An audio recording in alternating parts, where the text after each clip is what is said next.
I'm Danny Russell. I'm Vice President of the Asia Society Policy Institute, joining you from New York City. I hope you're all safe and healthy.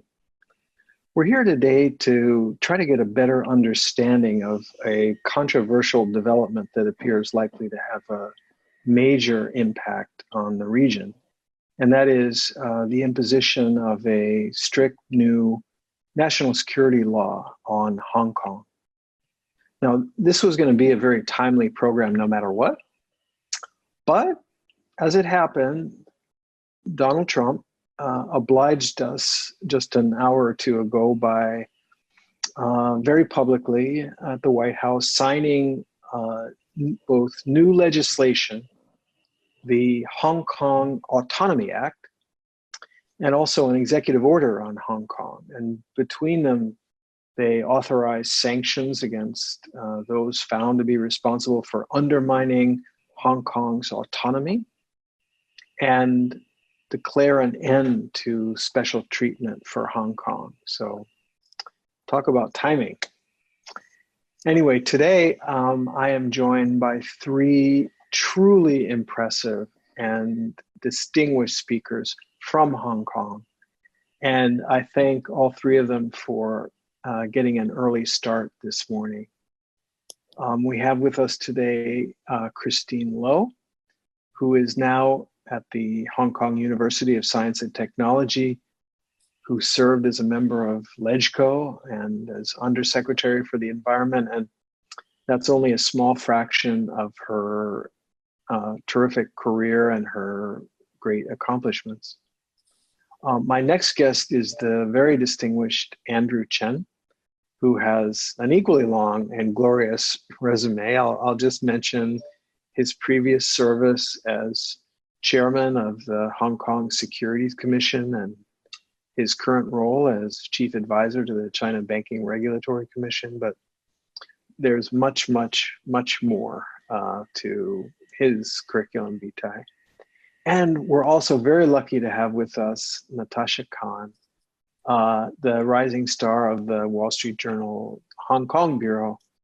Natasha, I've been reading your excellent reporting, and your deep knowledge and your love for Hong Kong comes through loud and clear. So I consider myself and all of us very lucky to have the three of you with us, and welcome to you all. Before we start, I want to make clear that the Asia Society always wants our live audience to participate in the discussion. So please use the comment function on YouTube or Facebook to ask questions, and I'll get to as many of those questions as I possibly can. Now, what I plan to do is to hear from the three of you and to try to get a better understanding of just what effect the national security law is having and is likely to have on Hong Kong. It's not a debate. I'm not looking for an argument. I hope we can have a dispassionate exploration of what's going on in Hong Kong and what can we expect. But that said, let me start with a few basic facts. So Article 3 of the Basic Law, Hong Kong's 1997 Constitution, calls on Hong Kong to enact laws to prohibit treason or secession, foreign interference, so on. That didn't happen. There was an effort to adopt a national security law by the Hong Kong chief executive back in 2003. It failed catastrophically in the face of public protests. No administration since then has thought it was prudent to try again. But just this May, suddenly word came that the National People's Congress in Beijing was working on a draft, and then very abruptly on June 30th, with no prior consultation, without even informing Hong Kong lawmakers about the text, the new law was put into effect. I'm not going to go into detail, but I will say that there were a few aspects of the law that I found striking. First, that it overrides Hong Kong law and isn't subject to interpretation by Hong Kong courts. Secondly, that it allows for trials to be conducted in the mainland, albeit under certain, hopefully rare circumstances. And third, that as read, it applies worldwide to Hong Kong residents and non-residents alike for things that they might say or do outside of Hong Kong, extraterritoriality. So my first question really is, why now? Why in this way?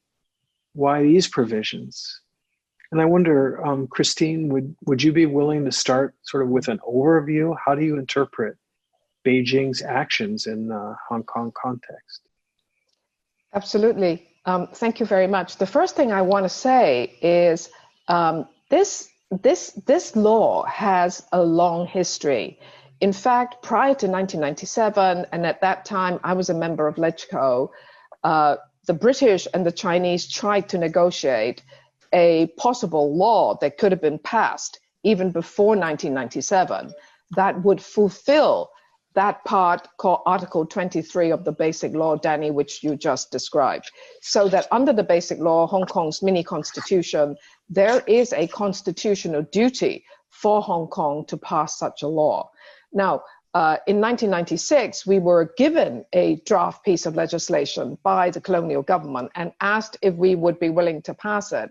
Now, at that time, I think we didn't think necessarily that the law was so unacceptable, but we felt in our wisdom in 1996 that perhaps it was better not to have this law than to have this law. So nothing was done. And subsequently, I think we found out that that discussion between the British and the Chinese actually didn't get anywhere. It wasn't a piece of legislation that the Chinese says, yes, go ahead, pass it, and we'll be happy.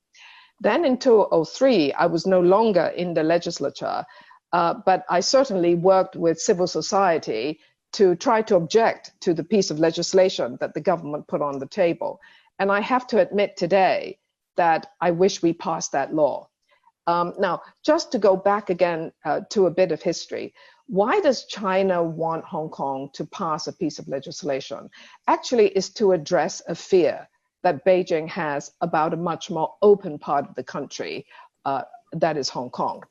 And that is the national security fear, as China sees it, is that because Hong Kong has a long history of being different, that this is the Trojan horse. This is where the interest of Beijing could be destabilized. So, of course, from China's point of view, this was always going to be a gap that had to be plugged. So it failed before 1997, it failed in 2003. And at some stage, I think the narrative in Hong Kong has always been, Hong Kong has got to do this. Now, when we look at the law today that has been passed, the fingerprints of what happened in 2019, that is 6 months where Hong Kong was in, you could say, great turmoil from Beijing's point of view, extensive protest, defacement of buildings and symbols of Chinese sovereignty, extensive violence, very serious violence that include extensive damage of subway systems and private businesses and so on, that all the things that you could say Beijing didn't want to see happen in Hong Kong has now been put into the national security legislation. So there's a little bit of a potted history. That's fascinating. Christine, so you really can kind of see not only the DNA, the long sweep of this national security law, but also the imprint of the trauma that perhaps the party leaders felt from the protests in Hong Kong in 2019. I wonder, Andrew,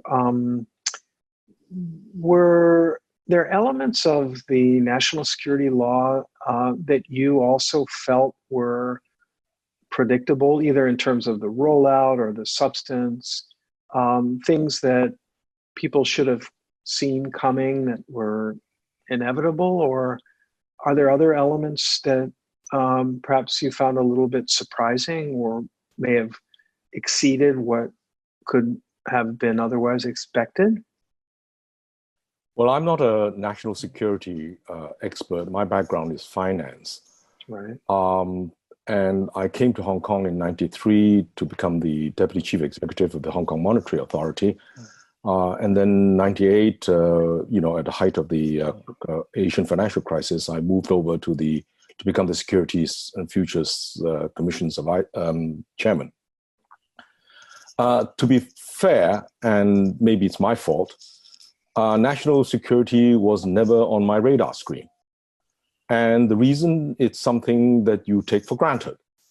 You take for granted because the issue is to be taken, by some other department who takes care of this issue, whereas you, in charge of your specific area, in my case, involvement in finance, one takes that as a given.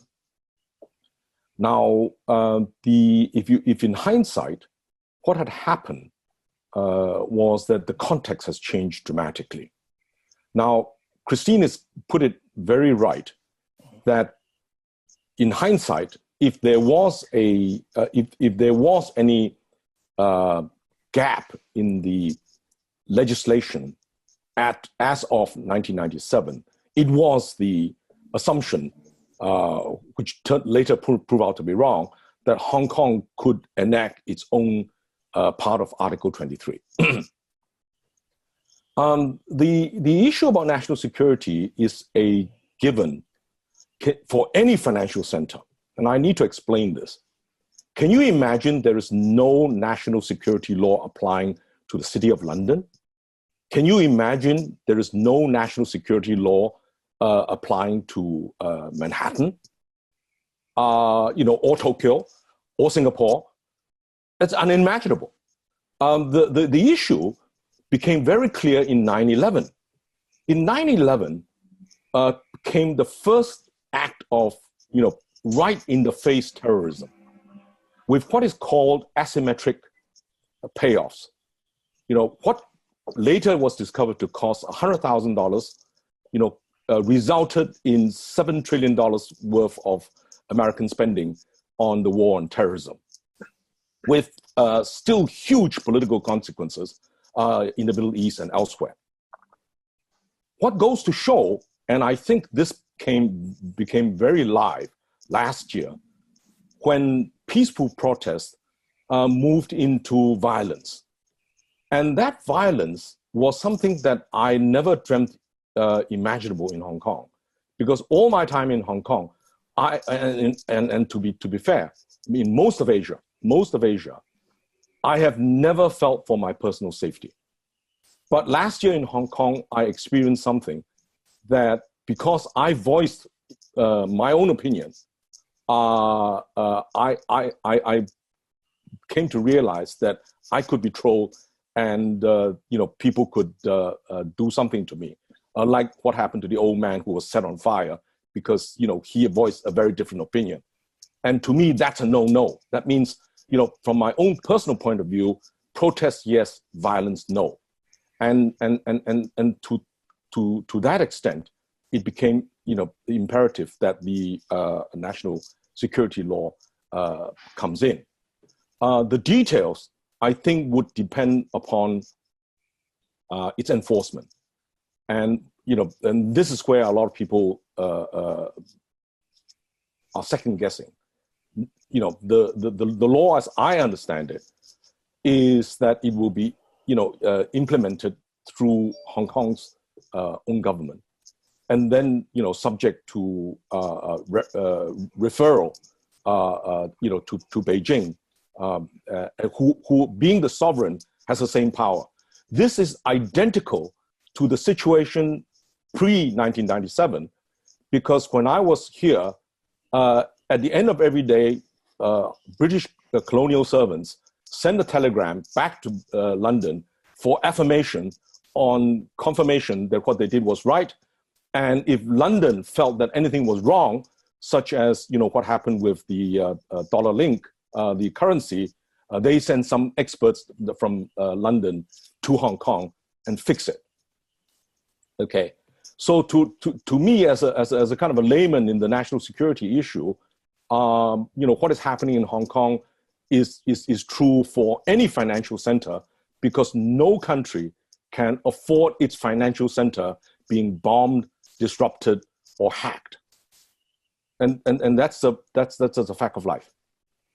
Well, fair point, Andrew, and we're certainly all with you on the conviction that nobody should be subject to being burned or otherwise attacked in that manner. I think to Christine's original point, an early adoption of a more modest national security law, which in most readings refers to not just police control of the streets, but threats from terrorism or threats from beyond, might not have resulted in a secret national security unit within the Hong Kong police force with immense new powers not limited by Hong Kong law. The Hong Kong police has a well-deserved reputation for professionalism, and by and large exhibited a great deal of skill and restraint, I think, during the protests, which indeed, as you point out, sometimes turned violence. You're also pointing to a sad reality of history, which is that the British, during their rule of Hong Kong, seemed a little less enthusiastic about democratic rule and one man, one vote than they do now. But okay, times will change.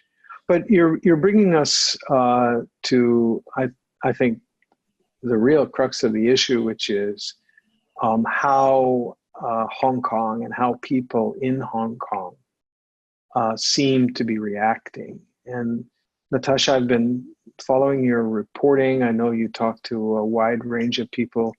Could you describe to us, just as a reporter, as a newspaper woman, sort of how you see the breakdown of the constituents in Hong Kong? What are the sort of types of reactions that are most prominent, would you say?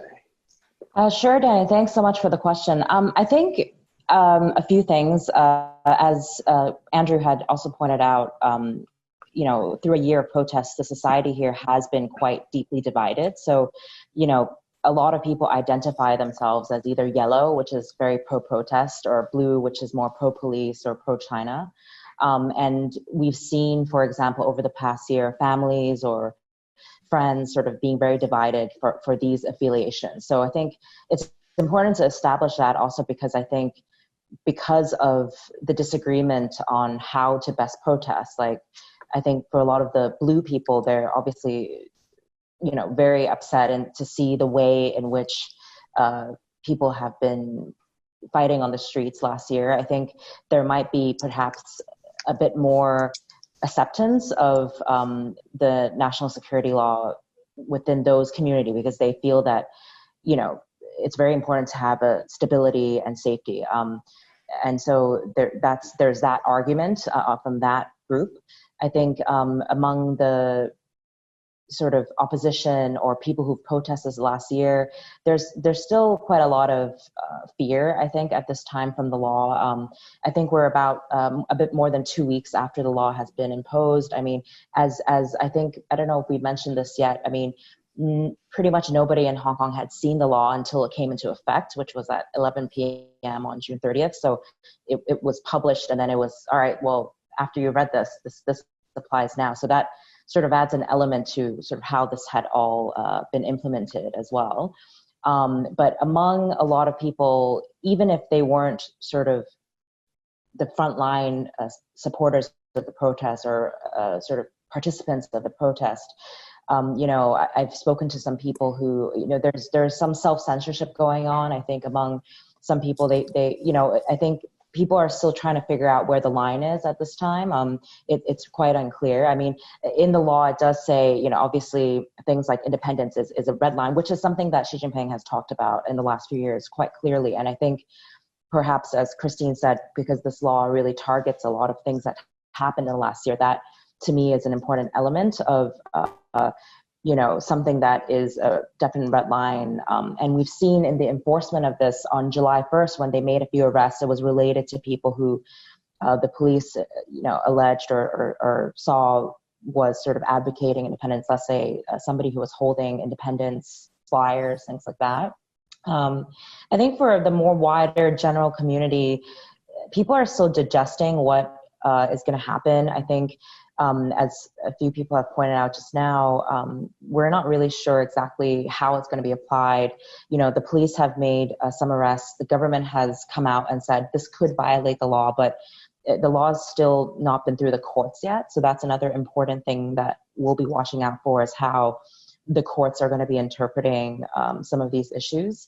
But I do think there's an element of uncertainty. I mean, as you said a few hours ago, President Trump has signed this Hong Kong Autonomy Act. It's unclear again, you know, how China is going to react to that in turn. So there's just a lot of uncertainty right now on sort of a geopolitical level, but also on a personal level for a lot of people, because again, while the government and authorities have made assurances that this is really not going to affect that many people, I feel like everyone's still really watching for how the law is being enforced and applied to make their decisions on, you know, what's next for them.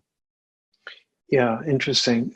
Christine, so Natasha's describing a highly polarized society in Hong Kong. I, for other reasons, coincidentally, was rereading a speech that, of all people, Deng Xiaoping gave in 1984, and came across a passage on Hong Kong where he says, we should have faith in the Chinese of Hong Kong, who are quite capable of administering their own affairs. And I wonder, I mean, you know Hong Kong society so well. Is there a resentment or a reaction that, hey, we could have handled this? To Andrew's point, we could have protected Hong Kong ourselves, as we have for certainly, you know, the last, 23 years, without the interposition of a very, very tough law, the exact application of which, as Natasha's pointed out, is pretty vague.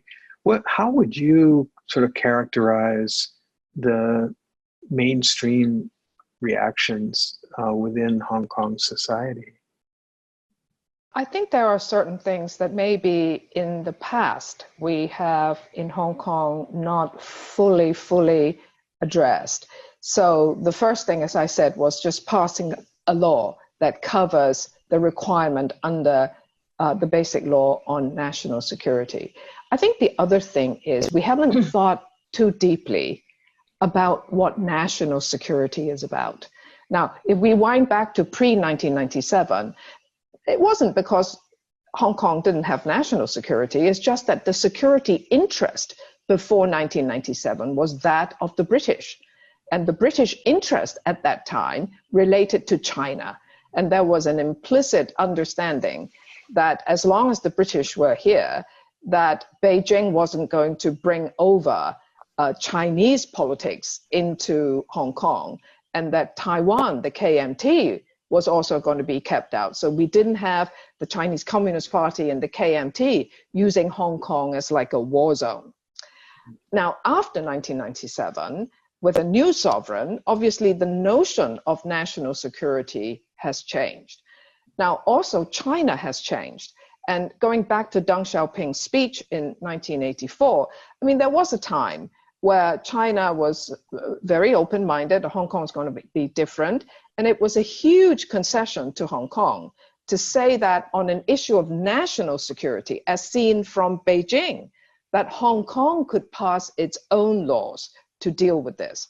So I think between 1984 and you could fast forward to today, how China sees the world, how China sees her risk, her national security risk, have also changed.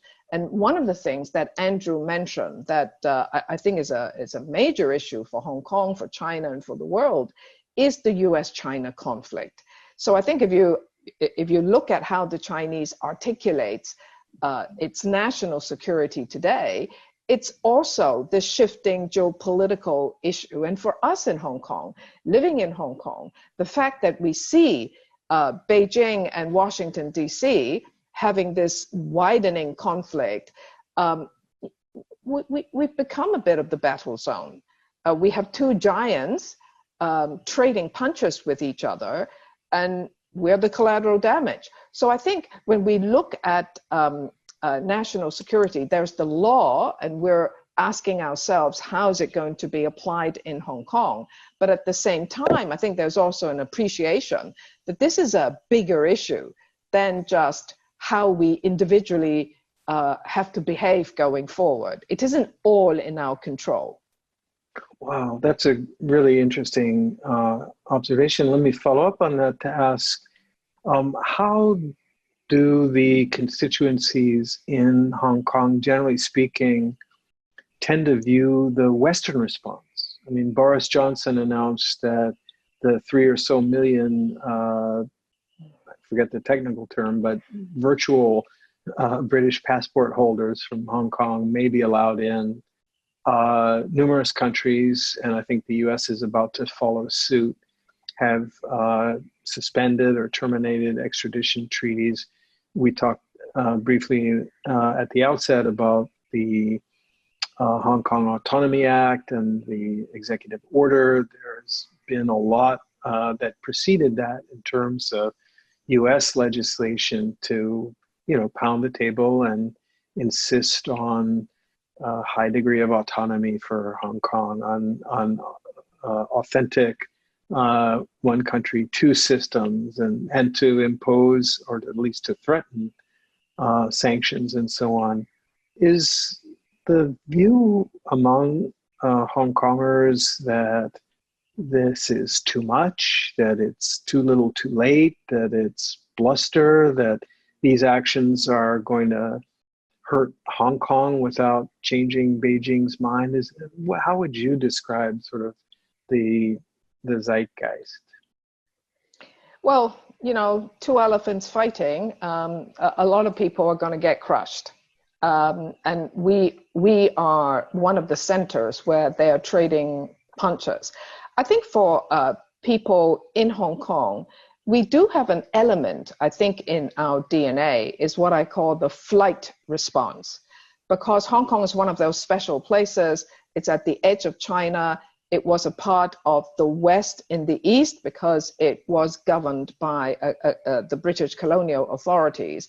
And this was a place where you could say was self-selected. People from China, from different parts of China, flooded into Hong Kong because it saw it as a safe zone from the turbulence of Chinese politics in the 20th century, and also from a lot of people who swam over shark-infested water to come to Hong Kong because of the poverty.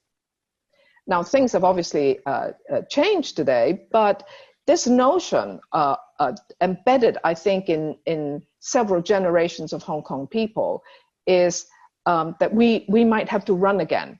So the notion of Britain and perhaps other governments saying, well, we might open our doors wider for Hong Kong people today to come, this follows on from decades of history of Hong Kong people leaving Hong Kong to go further afield. And in general, in the past, they've gone to places in the West, English-speaking countries. So there are large contingents of people from Hong Kong in the United States and elsewhere, and I think this is well known. So from some perspective, the offer to Hong Kong people of an easier path for passports is welcome. Now, the question is a very practical question. Being an immigrant without possibly a lot of means is never easy. So I think Hong Kong people are being very practical. They're looking at what other insurance policy they could have. But, again, perhaps the absolute number of people who would end up leaving might not be so large. Well, I'm a New Yorker, so I've been a lifelong beneficiary of Hong Kong expatriates who've come to New York. I enjoy that. But I also understand that it's tough to be an immigrant. It's probably never been tougher to be an immigrant in the United States than it is right now. And that's exacerbated, of course, by COVID-19 and the economic fallout. And I'm sure that quite apart from the risk of establishing a brain drain that depletes Hong Kong of its human capital, there's a real question about what emigres from Hong Kong could reasonably expect economically and professionally were they to move to the UK or to the United States in the midst of a global recession.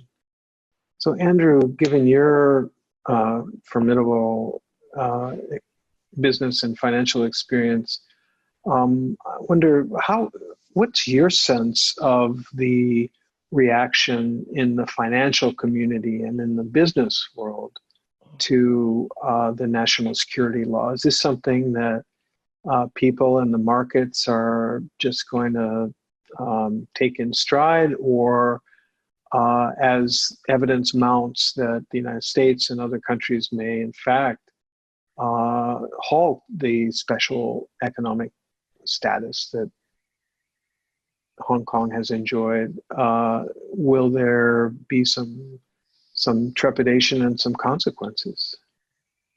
Well, the best way to look at this is look at the Hang Seng Index. Has it gone up since the national securities laws have been passed, or has it gone down? And if it's gone down, it would be said to be a negative vote, but it's gone up. And it would be very interesting today whether the new Hong Kong Autonomy Act passed by or signed by President Trump will have any impact on the market. But as Christine puts it very well, Hong Kong has always been a warrant on US-China relations. That means, if US and China are doing well, Hong Kong does even better.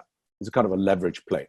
But when the two giants are having huge disagreements, then Hong Kong, would suffer. Just for example, right? As you know, there was I think a Bloomberg or a Wall Street Journal article about U.S. administration people talking about doing something to the Hong Kong peg. Is that a friendly act, or is that weaponization of finance? And if it does, who gets hurt? And there's no doubt about it. Hong Kong gets hurt, right? Hong Kong gets hurt by the trade issue. Hong Kong gets hurt by the finance issue. But of course, what I think caused the US administration to reverse that is that US interests would also be hurt, because US financial institutions have a very large presence in Hong Kong and investments in Hong Kong, and the delinking of the Hong Kong dollar to the US dollar would have severe impact on their balance sheets and profit and loss situations. So I think what we really need to appreciate is that the business prefer to have less volatility.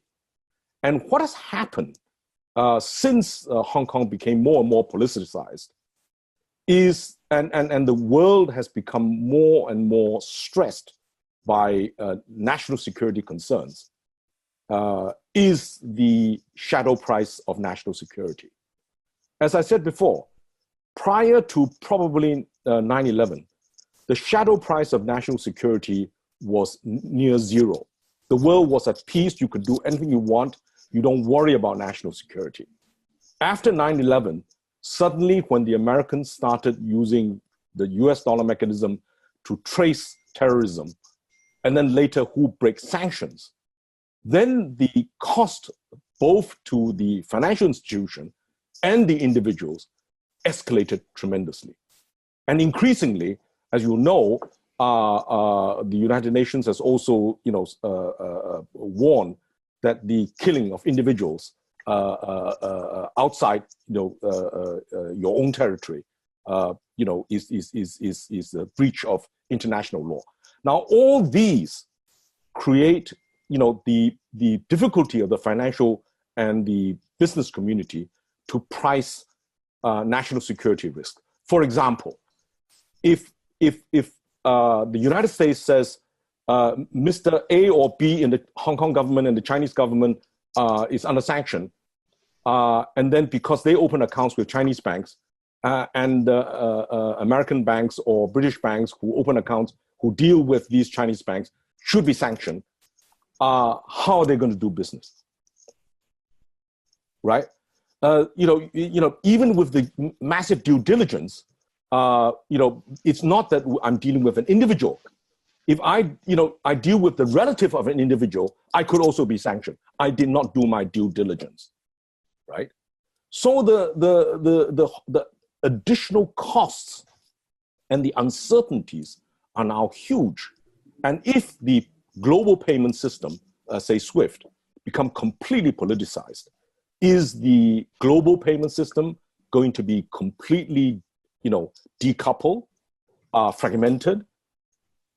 The underlying threat is that the global public goods that have infrastructure, that have served the world very, very well in trade, in finance, right? And even in information, is going to be collateral damage to the huge disputes that are going on right now. Well, I completely agree that these disputes are putting at risk tremendous equities across borders and in various sectors. I'd be a little hard-pressed to see how the national security law safeguards Hong Kong or China, for that matter, from those sorts of threats. What I think we're seeing is an escalation, not a diminution of the kind of financial pressures and consequences in the form of the various sanctions themselves embodied in both the Hong Kong Freedom and Democracy Act of 2019, but also in the latest law that is passed. So I think one part of the struggle that many people outside of China and outside of Hong Kong are having is understanding how this law really better safeguards Hong Kong's interest or China's interest in Hong Kong, either through the judicial system, which is really at the heart of what makes Hong Kong so attractive to international business, or in its status as a financial center. So could I ask you, does the promulgation of the national security law and the sharp negative reaction, not merely by the United States in the context of the US-China struggle, but by Western Europe, by Australia, by Japan, by many others, does that appear likely to affect Hong Kong's status as a financial center? In my view, short-term volatility, long-term Hong Kong's status as an international financial center will remain extremely important because of China. As long as China is growing, becoming already the world's largest trading partner, and its savings, the savings rate is one of the highest in the world. And as it ages, the savings will even grow. And that's why all the Western banks and asset managers want to flood into China in order to manage that large savings pool. And then China will, of course, need to use that savings to diversify worldwide, for pure, good asset management reasons, subject to national security disputes, right? As I said, the stability is an anchor of financial stability. Now, this is the point that I think we must all understand that we have difficulty handling because it's so complex. Finance is a network. Health is a network. Information is a network. And all it takes is one virus, one hacker, to take down the whole system. How do you deal with this? It's an issue that every government is struggling with, right? Every government is struggling with. No government has a good solution for this, right?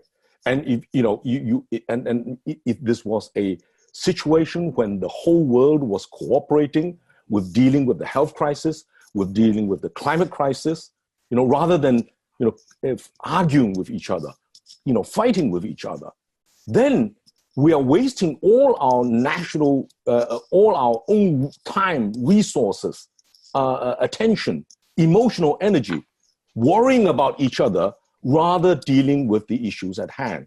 Let me just put you a very simple example to this. If the politics in Hong Kong have focused on the greatest inequality in Hong Kong, which is that the richest city in Asia, one of the richest cities, can't deal with its own housing problems, how much attention should have they put to the national security issue? It's a fact of life, right? So we really are dealing with very complex issues, very emotional issues as we see now. And the old idea that pure reason, science-based, can override the politics and the emotion is a very tough answer, tough question. Well, you touched on politics just now, Andrew, and I'd like to use that as a segue to move back to Natasha, who's been doing a lot of reporting on the politics, and particularly on the political impact of the national security law. The elections for the Hong Kong legislature, the LegCo, are set for September the 6th. In preparation for that, over the weekend, there was a huge number of Hong Kongers who turned out for the opposition primaries, despite the authorities claiming that might be illegal under the new law. I think I heard Carrie Lam, the chief executive, warning that even aiming for a LegCo majority that could produce a stalemate might be a violation. In any event, Natasha, could you just explain a little bit about what happened and what it might mean? Sure. Basically, first of all, I guess what I'll say is that with street protest being a bit affected by, the national security law, but I think probably in the beginning of the year, more importantly, the coronavirus outbreak. And, once the law has come into effect, I think public demonstrations of dissent, for example, I mentioned earlier, people speaking out online has become a bit more muted. I'm not saying it's all gone. I think just people are a bit more careful about what they publicly have said. So the next battleground for a lot of the pro-democracy community and camp is the LegCo elections, as you mentioned. And over the weekend, they held one round of primaries. So it was on Saturday and Sunday. And this has been planned for months, actually. It's not in response to the national security law, although the organizers have said that they feel that, the 600,000 people who participated, mostly online, but many people also lined up in sort of street stations, shops in about 200 shops across the city. They saw that as in some ways a sort of a referendum as well of the temperature of how many are seeing the national security law. It's interesting on a number of fronts. First of all, the results, I think the final results just were released a few hours ago, and some of the front runners are people who are already in the lawmaking body. Others are, new faces that have emerged in the protests. For example, there's a woman who was a frontline journalist that became an activist that won in her constituency. So that's been very interesting to see new faces. I think it's really a response from the massive protest movement to sort of, in a way, seeing that they want their elected legislators to continue their struggle through the legislature. At the same time, I think it's going to be something that we're watching closely in the next few weeks. I mean, one of the reasons we saw such a massive protest last year, I mean, in addition to the initial issue of the extradition law, was a lot, and we saw a lot of young people come out. And one of the things that, when in conversations I've had with them, they talk about, they do cite the fact that in 2016, some people were either disqualified from running for office in the first place, or they were elected and then maybe disqualified after. It's a term they say it's DQ. So they're like, oh, when so-and-so was DQ'd, that was something that really affected me, et cetera. And at that time, for example, some lawmakers were, ousted because of the way they had said their oath to office. And anyway, so this time, the contention from the authorities, there's been a lot of criticism in the last 2 days from both Hong Kong and Beijing authorities. I think it's on a number of fronts. First of all, I think on the technical side, the illegality does also refer to the fact that I think for this primary, they collected some people's identification numbers. So I think that's something that the authorities said they're going to be investigating. They're talking about how it's sort of potentially wrongfully influencing or barring certain people from running from office, because as an agreement for all the pro-democratic camp who have participated in this, they have agreed that they will honor the results. And if, let's say, they didn't get enough votes in this primary, they are not going to run. And this strategy, they have advertised as, this is in order to get a simple majority in the legislature, they might be able to, as they say, paralyze the government by, let's say, vetoing a lot of their the policy initiative, things like that. And that is what Hong Kong's chief executive Carrie Lam on Monday said could violate the national security law if it's sort of an open goal in legislature to actually just sort of unilaterally deny legislation or block legislation. So that's all heating up actually in the last few days, and I think probably in the coming hours or days as well. But it is something that I think, again, this is probably one of the first sort of tests of the national security law or other measures that authorities are going to do that I think we'll be watching closely, because if, let's say, the authorities decide to do a mass disqualification of a lot of these young, popular voices to even stand for legislature, I think it will reignite a lot of that anger that actually has not disappeared. I mean, the law has muted the anger and the frustration of a lot of the protest movement participants. At the same time, I mean, we have to remember that I don't think that sort of frustration or none of that has actually been addressed in a more conciliatory way, and I think so we'll be seeing sort of continued tensions in society. Well, I want to delve a little bit more deeply into that question of whether and to what extent the law has had or is having a chilling effect. I'm going to do my best to restrain myself from getting political on U.S. issues, but I can't resist pointing out that the Republican leader of the Senate, Mitch McConnell, when I worked in the Obama administration, very candidly and repeatedly made clear that his mission in life was to block the government from accomplishing anything. So if that's a national security violation, then I think Mitch McConnell would have gone to the electric chair by about 2011 or 2012 in the United States. But mercifully, it's not considered a valid democratic legal principle to try to block the ruling party. And that kind of gets to the question that I have. And Christine, you've been in LegCo, so I'd welcome your thoughts, because the view in the West is that the national security law threatens to undercut the autonomy of Hong Kong, the freedoms of speech, freedom of the press, freedom of assembly. I've read that books by pro-democracy lawmakers have already been either removed or at least lending has been suspended from public libraries. So that feels like the chilling effect. And certainly we saw, the arrests that were made under the national security law. I think just a week ago, 8 people in a mall holding blank pieces of paper arrested for violating the national security law. I mean, there are jokes like that from the old Soviet Union days where the secret police say, oh, well, I knew what you were thinking.